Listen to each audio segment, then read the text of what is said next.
Notre affaire aujourd'hui a complètement bouleversé la Malaisie et a poussé son système judiciaire à rétablir la peine de mort, exceptionnellement, pour les coupables de cette affaire. La cruauté de cette affaire a bouleversé tout un peuple, toute une nation. Jusqu'à présent, la population en Malaisie n'a pas décoléré. Ça a marqué à tout jamais les enquêteurs, les médecins légistes et toute personne à avoir intervenu dans cette affaire. La victime s'appelait Noor Afia. Elle est issue d'une famille très pauvre en Indonésie et peu de temps après son mariage, elle part en Malaisie en compagnie de son mari. Elle espérait enfin décrocher un travail et pouvoir aider sa famille en Indonésie. Son mari travaillait déjà dans le bâtiment, donc il était souvent en déplacement. Et pour Afia, elle ne va pas tarder à être embauchée comme aide ménagère chez une riche famille à Kuala Lumpur. La famille était composée de 5 membres. Ichika Siti, 37 ans, ancien finaliste de Top Chef et assez connu en Malaisie. Son mari, Ahmed Amber, âgé de 44 ans, entrepreneur et riche investisseur, et leurs 3 enfants. Et le contrat de travail qu'elle va signer, ça sera son arrêt de mort. Et vous allez voir que l'homme et la femme vont jouer un rôle crucial dans cette affaire. Et tout commence le 13 décembre 2021, quand le couple franchit la porte du commissariat. Affolé, effrayé, hystérique, ce couple, en rentrant de voyage, il tombe nez à nez avec une scène de crime. La victime était ni plus ni moins leur aide ménagère. La scène était glaçante, la victime était méconnaissable. Des traces de sévices corporels sont présentes sur tout le long de son corps et les enquêteurs sont formels. C'est l'œuvre d'un sadique qui aime voir ses victimes en train d'agoniser. Ils n'ont jamais vu une scène de crime avec une violence pareille. La victime semblait avoir été torturée et qu'elle est morte suite à ses blessures. Elle a agonisé pendant plusieurs jours. Et dites-vous, directement ils vont comprendre qu'il y a des éléments qui ne collent pas vraiment.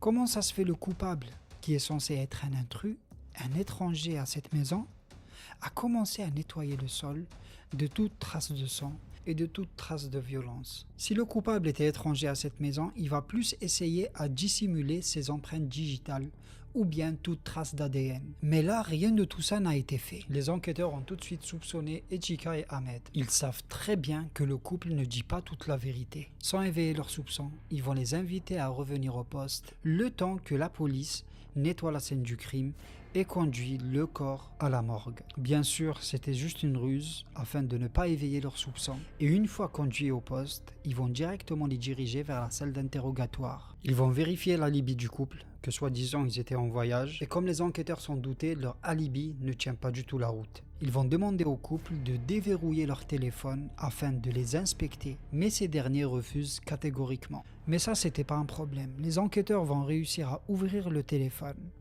Et là, c'est la stupeur. Toutes les sévices que cette pauvre Afia a subis étaient filmés, de A à Z.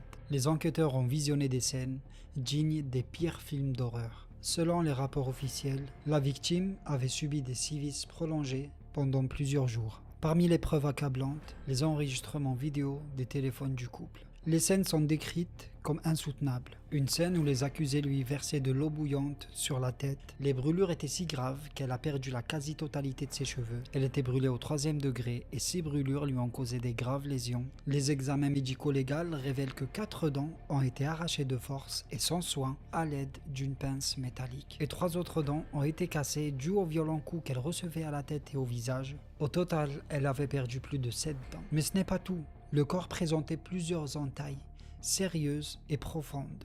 Pourtant, elle a tenu bon le plus longtemps possible. Tout ça était filmé par les auteurs. Ils éprouvaient un malin plaisir à infliger un traitement inhumain à cette pauvre Afia.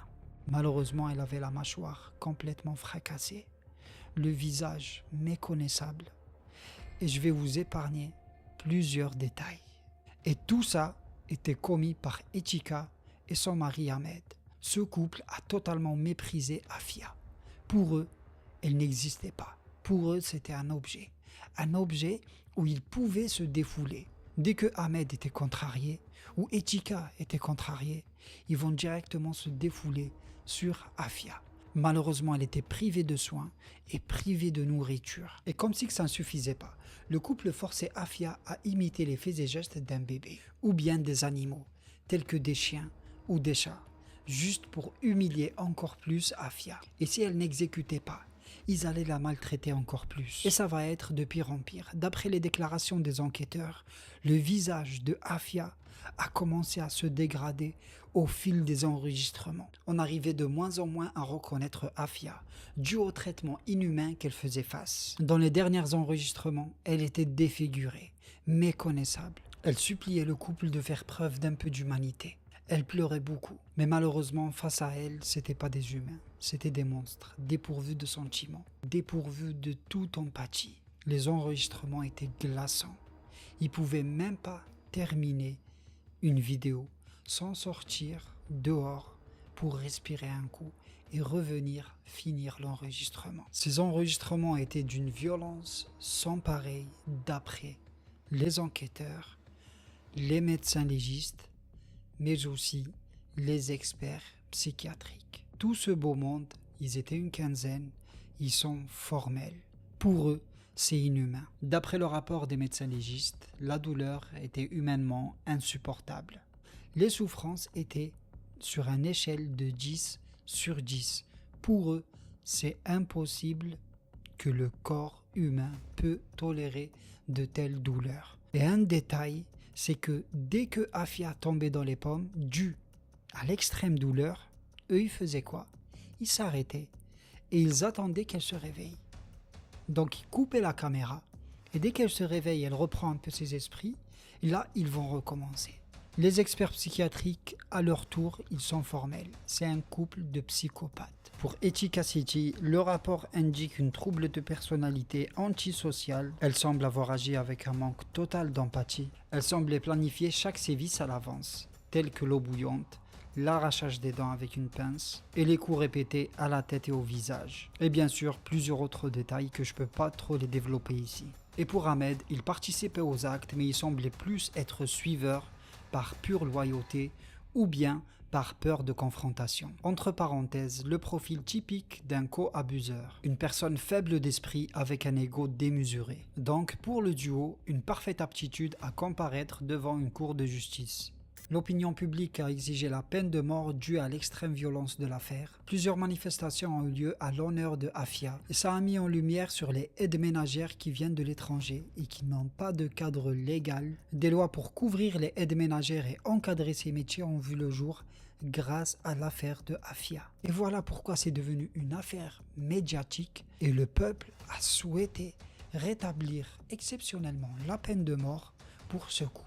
Et l'impact médiatique, je pense pas qu'il est dû seulement à la célébrité de Etika, vu que c'était une finaliste de Top Chef. C'est plus à la violence de l'affaire. Donc tout naturellement, ça a fait grand bruit en Malaisie. C'est une affaire qui met en lumière les abus domestiques cachés. Malheureusement, Afia n'était pas un cas isolé. Beaucoup de aides ménagères ont eu une fin tragique et mystérieuse. Heureusement pour l'affaire de Afia, les preuves étaient accablantes et tout était filmé. Et la plupart du temps, les auteurs ne se trouvent pas forcément derrière les barreaux.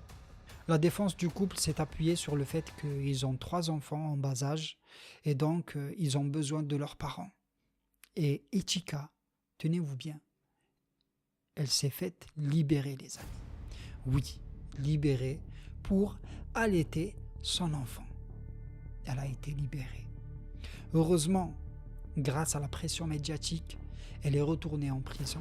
Le procès a eu lieu en 3 étapes, en 2022, 2023 et enfin juin 2025, où la sentence est tombée. Etika et Ahmed sont reconnus coupables pour homicide volontaire, négligence sur une personne vulnérable, séquestration et non-assistance à personne en danger, et j'en passe. Ils ont eu plus de 16 inculpations et tous les deux ont été condamnés à 34 ans de prison. Je trouve que c'est une sentence très légère, vu la gravité de cette affaire. Je trouve que c'est très léger. Ils mériteraient la peine de mort. Pour moi, la seule, je peux pas dire équitable, tu peux pas avoir une sentence équitable, mais la peine de mort, je pense que c'est la meilleure chose. C'est la chose qui se rapproche le plus pour avoir une sentence équitable, à mon avis.